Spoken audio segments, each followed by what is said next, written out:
नमस्कार। आज के इस कड़ी में हम लोग लेकर आए हैं आपके लिए कक्षा 11 की एक कहानी जिसका नाम है मियां नसरुद्दीन, जो कि कृष्णा सोबती द्वारा रचित है।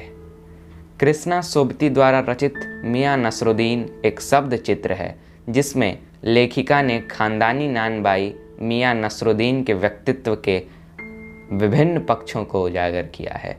नानबाई विभिन्न प्रकार की रोटियां बनाने वाले और बेचने वाले को कहते हैं। एक बार लेखिका दोपहर के समय जामा मस्जिद की तरफ मटिया महल के गढ़या मोहल्ले की ओर जा रही थी। वह एक सामान्य सी अंधेरी दुकान पर आटे को गूंथता देख रुक जाती है। वह सोचती है कि शायद सेवइयां बन रहे होंगे, परंतु पूछने पर उसे पता चलता है कि यह तो खानदानी नानबाई मियां नसरुद्दीन की दुकान है, जो 56 प्रकार की रोटियां बनाने के लिए प्रसिद्ध हैं। लेखिका जब दुकान के अंदर पहुंचती है तो मियां नसरुद्दीन चारपाई पर बीड़ी पीते हुए दिखाई देते हैं। वे अच्छी उम्र के पक्के कारीगर दिखाई दे रहे थे। लेखिका को ग्राहक समझकर उसे बुलाते हैं तो वह झिझक कर उनसे कहती है कि यदि आप के पास समय हो तो कुछ सवाल पूछें। मियां नसरुद्दीन ने शाही अंदाज में हाँ कर दी। साथ ही यह भी पूछ लिया कि कहीं वह पत्रकार तो नहीं हैं, क्योंकि वे अखबार निकालने वाले और पढ़ने वाले दोनों को बेकार व्यक्तित्व समझते थे। लेखिका उनसे पूछती है कि उन्होंने अनेक प्रकार की रोटियां पकाने की शिक्षा कहाँ से प्राप्त की है। मियां ने उत्तर दिया कि यह तो उनका खानदानी पेशा था। यह कार्य उन्होंने अपने पिता से सीखा था। पिताजी की मृत्यु के बाद उन्होंने यह व्यवसाय संभाल लिया था। उनके पिता मियां बरकत शाही नान वाली गढ़ैया वाले के नाम से प्रसिद्ध थे और उनके दादा आला नानबाई मियां कल्लन के नाम से जाने जाते थे। लेखिका ने जब उनसे पूछा कि क्या उन्हें अपने पिता अथवा दादा की कोट शिक्षा याद है, तो मियां ने उत्तर दिया कि काम करने से आता है, शिक्षिकाओं से नहीं। इस पर लेखिका फिर पूछती हैं कि जब आपने यह काम करना शुरू किया तो आपके पिता ने आपको कोई सीख तो अवश्य दी होगी।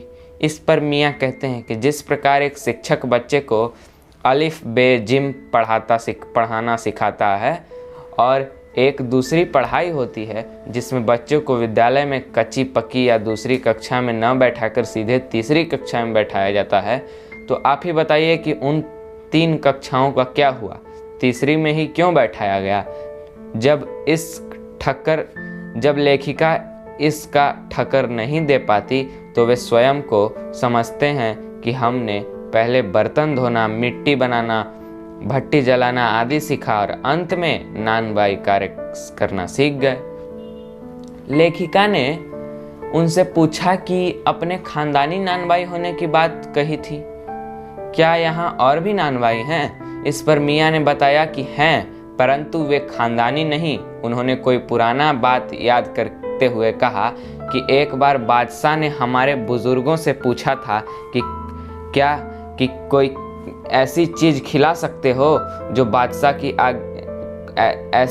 कोई चीज़ खिला सकते हो, तो बादशाह की आज्ञा से उन्होंने ऐसी चीज़ बनाई जो न तो आग से पकी थी और न ही पानी से बनी थी।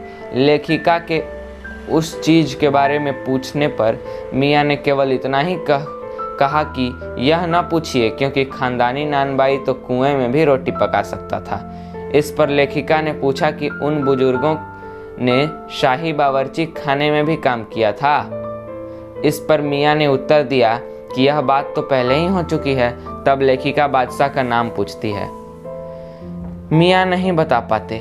जब लेखिका बहादुर शाह जफर का नाम लेती तो मियां खींच कर कहते कि उन्हीं का नाम लिख लीजिए। लेखिका अपनी ओर टकटकी लगाकर देखकर वे अपने कारीगर को भट्टी सुलगाने के लिए कहते हैं। लेखिका उनसे उनके बेटों के बारे में पूछना चाहती थी, पर कारीगर के बारे में पूछती है कि क्या ये आपके शिष्य हैं। मियां बताते हैं कि वे इन्हें 2 रुपये मन आटे की और 4 रुपये मन मैदे की मजदूरी देते हैं। मियां अपनी भट्टी पर बाकरखानी, सीरमाल ताफलान, बेसनी, खमीरी, रुमाली, गाँव, दीदा, गोवान, तुनकी आदि रोटियां बनाते हैं। तुनकी रोटी पापड़ से भी अधिक पतली होती है। मियाँ अतीत में खो जाते हैं और एक गहरी सांस लेकर कहते हैं कि वह ज़माना चला गया जब पकाने खाने की लोग इज्जत करते थे। अब तो तंदूर से निकली, खाई और बस सब समाप्त। तो दोस्तों, यहीं पे हो जाता है इस कहानी का अंत। अगर आपको ये वीडियो पसंद आया तो इस वीडियो को लाइक कीजिए। अगर ऐसी ही वीडियो और ऐसी ही कहानी चाहते हैं तो इस चैनल को ज़रूर सब्सक्राइब कीजिएगा।